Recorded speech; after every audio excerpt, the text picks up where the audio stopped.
Hello बच्चों, चलिए प्रश्न देखते हैं। विकासीय संबंध स्थापित करने में जीवाश्म का क्या महत्व है? आइए जान लेते हैं यहाँ पर हमारे प्रश्न की मुख्य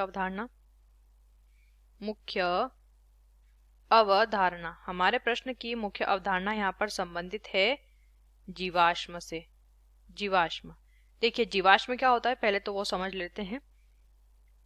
कई वर्षों पहले, लाखों, हजारों, लाखों लिख लेते हैं, लाखों वर्षों पहले जो जीव मौजूद थे, ये जो जीव होते हैं या वातावरण में जो जीव पाए जाते हैं, ऐसे जीव जिनका पूर्ण रूप से अपघटन नहीं हुआ था, पूर्ण रूप से इन जीवों का अपघटन जो था वो नहीं हुआ था, तो उनके शरीर के कुछ अंश या उनके शरीर की छाप कई स्थानों पर भूमि के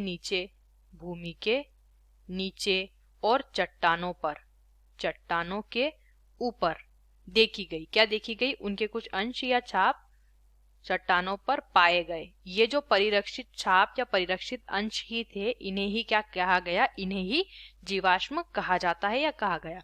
अब विकास के संबंध में यह हम ऐसा कहेंगे, विकास के साथ संबंध स्थापित करने में जीवाश्म का क्या महत्व होता है? तो सबसे पहला जो महत्व होता है वो ये होता है कि जीवाश्म जब प्राप्त होता है तो उसके द्वारा उस जीवाश्म की आयु हम ज्ञात कर सकते हैं। आयु ज्ञात कर सकते हैं तो ये पता लगा सकते हैं कि ये जो जीव था ये कितने समय पहले मौजूद था। दूसरा काम क्या कर सकते हैं इनके द्वारा?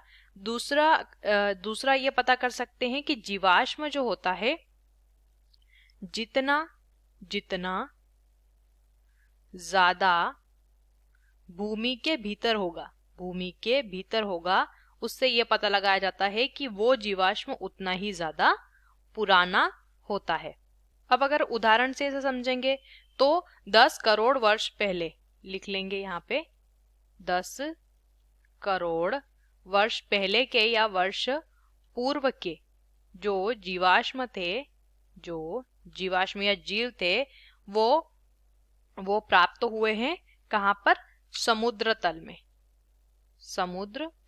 तो समुद्र तल की जो गहराई होती है, समुद्र तल जो होता है बहुत ही नीचे होता है, बहुत गहरा होता है, तो उससे ये अंदाजा लगाया गया कि ये जो जीवाश्म है ये 10 करोड़ वर्ष पुराना है। उसी प्रकार डायनासोर के बारे में भी जानकारी प्राप्त हुई थी। जीवाश्मों से डायनासोर के बारे में भी जानकारी प्राप्त हुई थी। आशा करते हैं आपको इस प्रश्न का उत्तर समझ आया होगा। धन्यवाद।